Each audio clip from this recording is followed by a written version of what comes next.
I like to dedicate this to all of the Creator's righteous children. I have some food in my bag for you.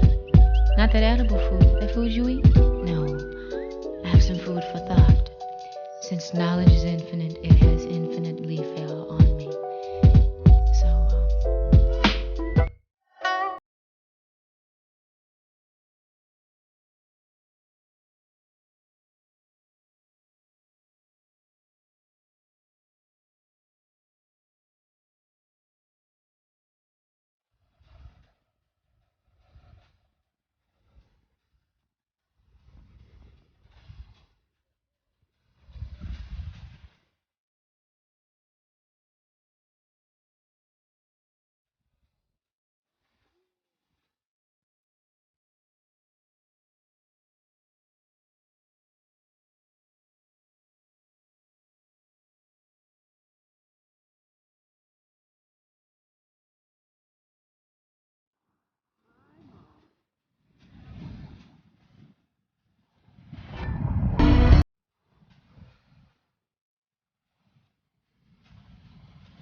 What we do at Potomac Riverkeeper Network is we basically patrol the river. We look at some of the most egregious pollution issues in the river, and quite honestly, we take on some of the toughest challenges to clean up this important waterway. The Potomac River is a drinking water supply for over 5 million people. It is the lifeblood of this region. There's, as you all probably know, there's a lot of history on this river. This river really helped define the nation, and we could talk for a while about that. But you know, the reality is that this river, even though it's made some improvements, it still has a lot of problems. And you know, President Johnson wants to declare this river a national disgrace. And there's been some significant improvements with the Clean Water Act and improving water quality over the last 30, 40 years, but I'm sure those of you who've been watching the news at all realize that, you know, the EPA they're talking about major budget cuts. They've already rolled back some of the clean air laws that we have, and there's direct assault on the Clean Water Rule, the Clean Water Act. And so, anyway, that's just something that you all hear me like this? Okay. So that's something that, you know, we obviously are greatly concerned about, is the ability to ensure clean water for future generations. And so, you know, just to give you some examples, Washington D.C. has one of the largest wastewater treatment systems in the world right across the street here, which is actually a really good plant. It discharges 360 million gallons a day into the river, but the sewage collection system, the stormwater collection system, dumps about 2.5 billion gallons of sewage-laden stormwater into the river every year. And that's something that we've worked on directly, and in good faith, DC is fixing that problem. They're building these tunnels to store a lot of that so the wastewater treatment system can treat it. But we have to respond to oil spills. We right now are dealing with the city of Alexandria, who's dumping 150 million gallons a year of sewage-laden stormwater. And we tried to work with them privately, behind the scenes, and they literally were surprised that we would have an issue with that, and that, hey, this is an old system, and we're slowly fixing it. And why are you hassling us over this? So, the reality is that we went to the EPA, we went to DEQ, they weren't fixing it. We now have legislation, a bill that's before the governor right now that would make them fix that problem in 8 years. But there's a lot of politics involved and pressure actually from Democrats to not support cleaning up this river. We had 35 Democrats vote against ending Alexandria from dumping raw sewage in the river. So we have a lot of different threats that we work on. Coal ash has been like the biggest issue. We have toxic coal ash ponds leaching into the river. And that's something we've been investigating for over 2 years. And I can tell you we got people whose wells are contaminated. And they're drinking contaminated ash water that's impacted their lives, their property values, most importantly, their children's health. So we have a lot of issues, and honestly, I'm part of a worldwide movement of riverkeepers, and riverkeepers all across the world are dealing with these issues, So when Rabia and Carolyn came to us and said, we want to do a water healing ceremony on the river, I mean, how could I say no? One, I just thought it was a really cool thing to do personally, but I just think this river could use all the help it can get. I know some of you are members, been involved in our work, and I really appreciate that more than you ever know.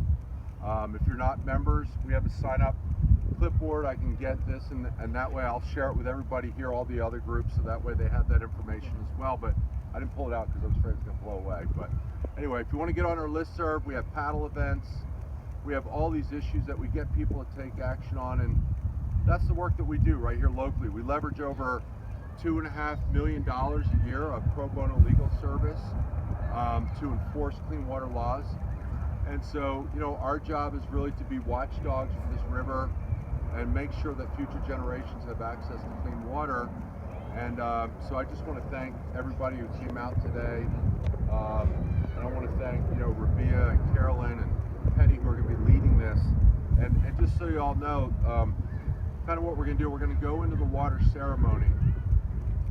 And then we're going to be doing then the education and art project. Okay, and I'm going to let Caryl talk a little bit about that, and then Rabia's going to do the closing ceremony with the water and the ceremony. And just so you all know, this has been pulled together pretty quickly. There's the big climate march coming up. Many of you all might be aware of that, some are not.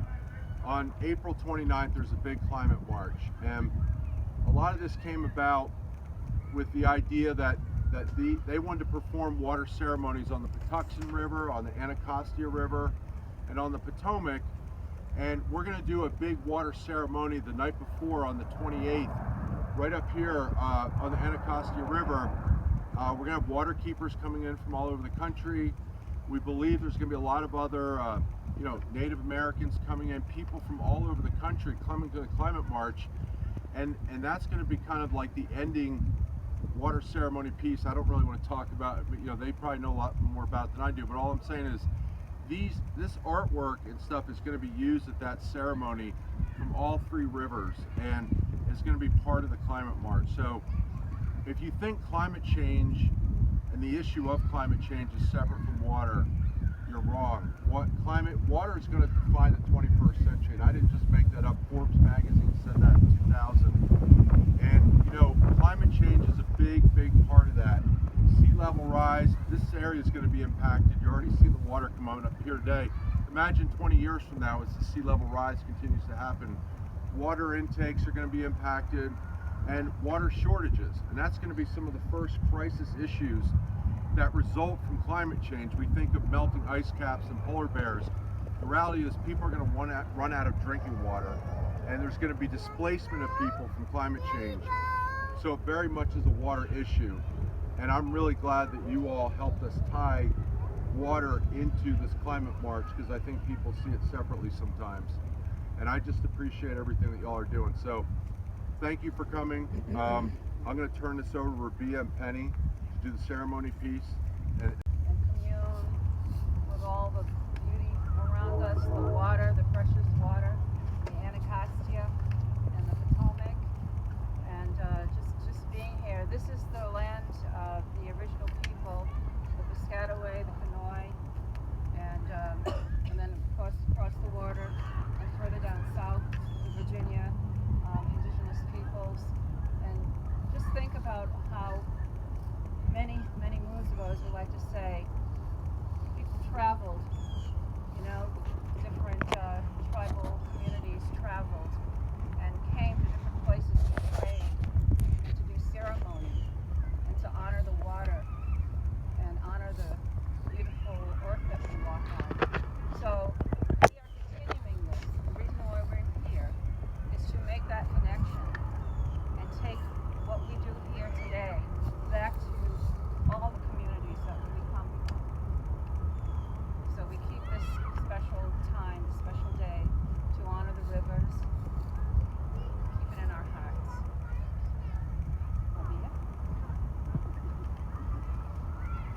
So we've been doing ceremony at rivers, at the oceans, wherever we are, all over the world, and at Great Falls. We've been doing it for many, many, many years. And I think that our mission, as we see it, is to really bring the spirit connection back to the earth, back to the water, to the trees, to the wind, to all aspects of life.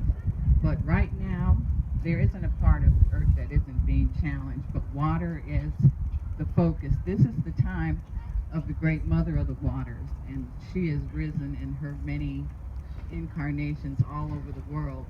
And it is also the time of the rise of the divine feminine, which is very much connected to water in every way. So I think this timeliness of doing these river ceremonies and doing the water ceremonies around bringing spiritual focus back to it, because it's very important that every day you honor the water. Our bodies are mostly water. So for us to be healthy, the water outside of us needs to be healthy as well. And I think if we get into that and teach our children that to be respectful of the water, that water is a living entity. So if the water, and Dr. Emoto is wonderful because now he's given scientific proof to that with the pictures that he's taken, the photography. And when you speak harshly to water, the cells mutate. When you speak kind, loving words, they become beautiful, crystallized entities. So just imagine in your own body, when you speak harshly to somebody else, when you think bad thoughts about yourself, all of that is taking in and becoming disease and other things. So we really have to think about it on a whole nother level of honoring and loving the water within us, without us, but outside of us. So Penny and I are going to pass this water that was pulled from the Potomac River. Dean helped us and commandeered some nice man in boots. And the water just came on over the side and said, "Here I am," and ran into the vessel. So what we're going to do is we're going to do some songs and some prayers, and we're going to pass this vessel around to everybody. And I want you to take all of your focus and just take a minute, and hold it and look deeply into it and see it for what it is, as a life-giving resource, as part of you, and by the extension, the healing that's going to take place in this water as you speak prayers and loving thoughts to it and put that energy in it. And then this water will be put into another vessel, and at each river it will be collected, and that healing water will be put into vessels to be carried at the climate march, and then we'll have a ceremony and put the water back into the rivers. But just know that anytime you pass any kind of water, when you're running water at home, be conscious in your thoughts, in your heart, in your spirit about it, and thank it for giving you the life resource that it is. So I'm going to start passing this, and I just, as I said, I want you to send some loving energy into it.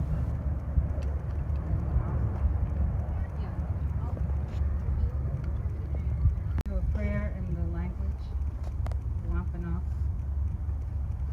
Kitanat, Numakni Witamog, Oki, Numakni Witamog, Ukumas, Nupashak, Numakni Witamog, Mutachi Kriyasu, Apawas, Numakni Witamog, Tavad, Noyim, Numakni Witamog, Ain't Nushik Oki, Wampanayo, Sawanayo, Patanayo, Nanamayo. And what I said was this: Great Spirit, I offer tobacco. Oki, Mother Earth, I offer tobacco. Grandmother Moon, I offer tobacco. Grandfather Sun, I offer tobacco. I offer tobacco to the four directions, to the east, to the south, to the west, to the north, above, below, and within. Aho, Sabotage. Ceremony, an hour before our ceremony up on Chappaquiddick, Chiquiaquiddick, and it had been a cloudy day, one of those days. The wind was blowing, and I was looking at the water, Nantucket Sound, and starting to feel, I could feel the ancestors. You know, it was just something in the air, the wind, the way it was moving around. And this chant came to me, so I'd like to share that. And if you get the feeling, it's just a melody, it's a vocable, no words, then you can join in. Way on, way, way on, way, way on, way, way, I-yo, way.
Beautiful garden that she would look out. My grandfather built the house for her, and she had those beautiful French doors that she could open from her bedroom and just look out at her garden. And she grew all sorts of plants and had, you know, trees and things. And I remember being in the garden with her, you know, and playing out there, but also when she was gardening, just being there with her. And she had a fish pond there,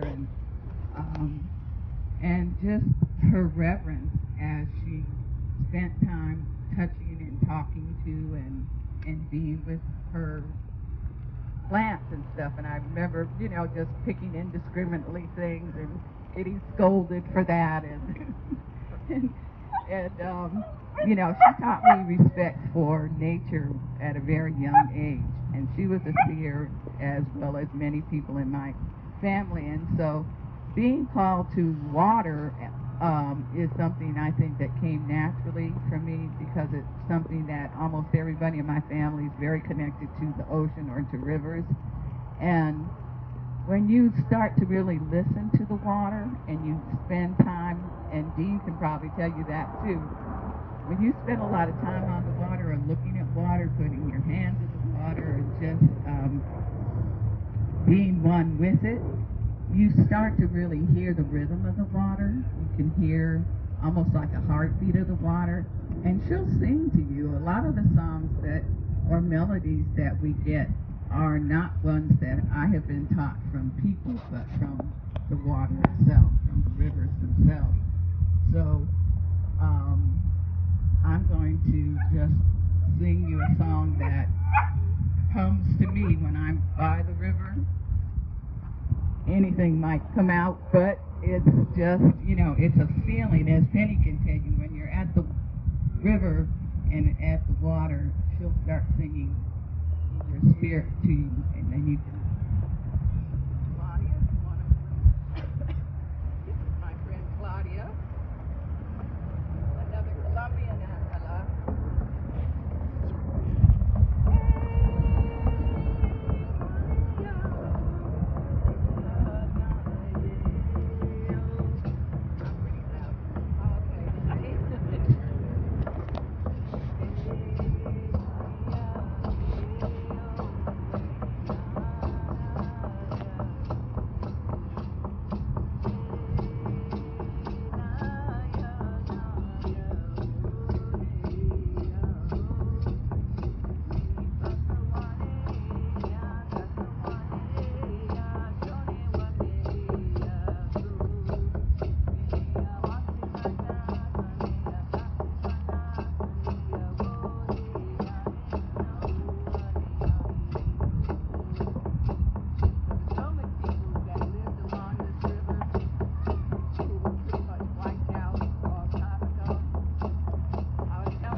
that's terrible or something like that. I know everyone's had kind of woundings from art teachers, you know, but I'm not like that. I'm the healer from that. And I want to help you get your idea from your brain to the totem. That's my job, to help you do that. And I love my job, okay? So really, right now we're talking ideas. I would say very much keep it simple. Imagine 1 million people marching and 50 of them have totem poles. We want them to get the message that we want out there about our community and our local waterways. Quick, fast, and just with a view, you know? I didn't even bring any tiny brushes, okay? We're not doing that. You know what I'm saying? Even a word, or a face, or just an abstract water symbol. I would say to you,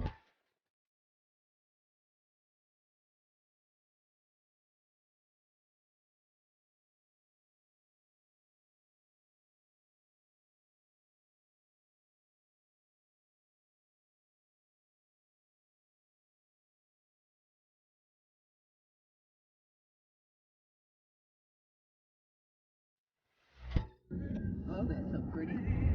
Sun on the water. Oh, this is so pretty.